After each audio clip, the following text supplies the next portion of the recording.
Hey everyone, John here, and welcome to my second ever series review.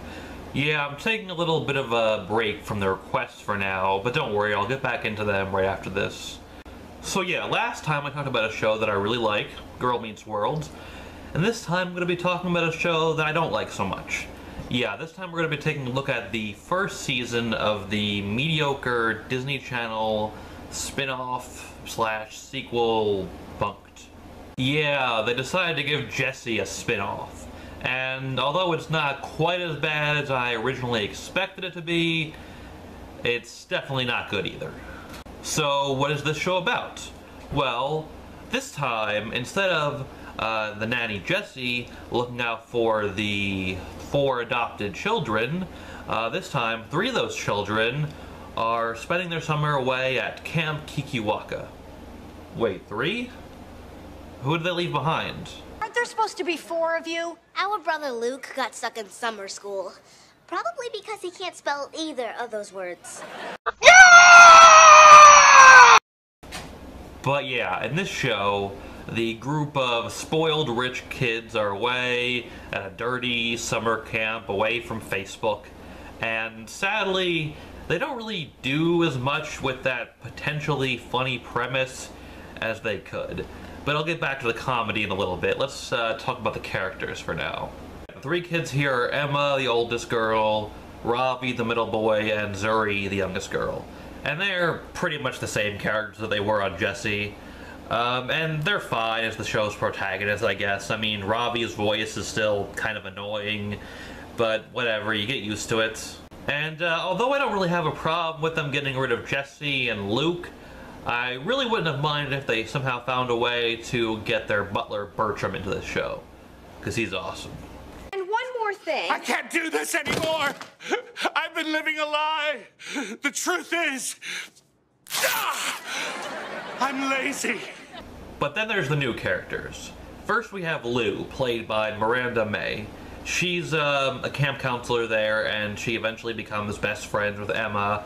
And, you know, she's just kind of whatever. She's kind of bland, and she's kind of like, you know, annoying, but she's also a little bit likable, which is kind of a unique thing for these shows, so whatever. Then there's Xander. He's another camp counselor who eventually ends up dating Emma, and he's kind of just another bland character. I mean, I would think that maybe I might be interested in the relationship between the two of them. I often enjoy that sort of thing, but I guess he's just kind of too boring a character for me to get invested into the relationship. By the way, Xander is played by the young actor Kevin G. Quinn, who also performs the show's theme song, which I actually really like.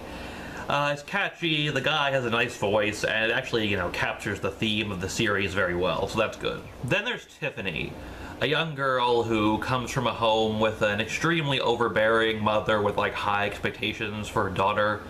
I think she might be my favorite character by default just because she's kind of adorable. Having said that, some of the jokes where she talks about like the way her mother treats her back at home get a little bit uncomfortable at times. Let's put it that way. What about me? Will I finally be getting a present this year? This year? I've given you presents every year. You have?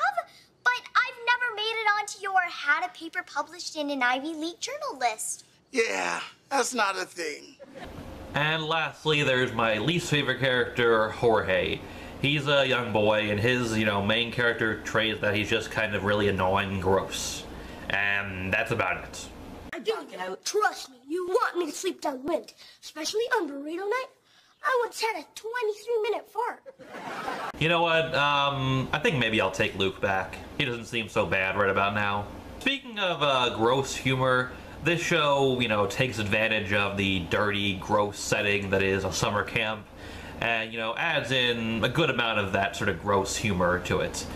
And I don't really like it, to be honest. I mean, you know, toilet humor, gross humor, that can be funny as long as it doesn't get too gross and as long as there's some wit and cleverness to it. But, you know, a lot of this here just kind of comes off as gross out humor for the sake of gross out humor. Yeah, like with Jessie, I just don't think that this show is very funny overall. I mean, don't get me wrong, most episodes have at least, you know, 1 or 2 genuinely clever jokes. Sasha, would you want to go on a date with me? Sure. Well, you cannot blame a guy for trying. Wait, did you just say yes? Yes. Yes! They have sporks! And Rocky finally got a date! Most of the time, the jokes just don't really get a laugh out of me. Then there's the episode's plots. I don't really have too much to say about them, except often they can be, pretty cliched and, predictable. To be fair, every once in a while they do kind of give some unique sort of twist to these, cliche, predictable plots that you see, often. Like, for instance, there's the 7th episode called Friending with the Enemy, which I actually kind of recommend just for the ending, which has a sort of a unique, more mature take on a common plot type. But most of the time, the plots in this show is just, stuff we've all seen before. For instance, there's an episode with a subplot where two of the main characters become convinced that some new guy they meet is like an alien from outer space, like in disguise. And, then eventually it turns out that, all the reasons that they think, he's an alien have some sort of, logical explanation for them, which is revealed, they're all revealed at the end. They even throw in a little thing at the end to be like, oh, maybe he was really a space alien after all, but not really, I don't know. But yeah, off the top of my head, back in the 90s, like, Hey Arnold did pretty much the exact same thing with the episode Sid and the Vampire Slayer. I only liked one episode from this season, and that would be the season finale called Xander Says Goodbye. It's not the greatest thing in the world, but it's actually, a pretty funny episode all the way through.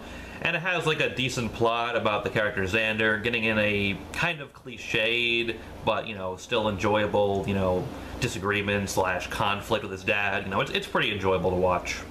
But yeah, pretty much every episode from this season, this first season, were just mediocre. And yes, I did watch every single one of them. So overall, I would give the first season of Bunk'd a 5 out of 10. It's just mediocre. So yeah, that's all I have for today, everyone. If you enjoyed this video, please like, comment, and maybe subscribe. And thank you for watching. Bye.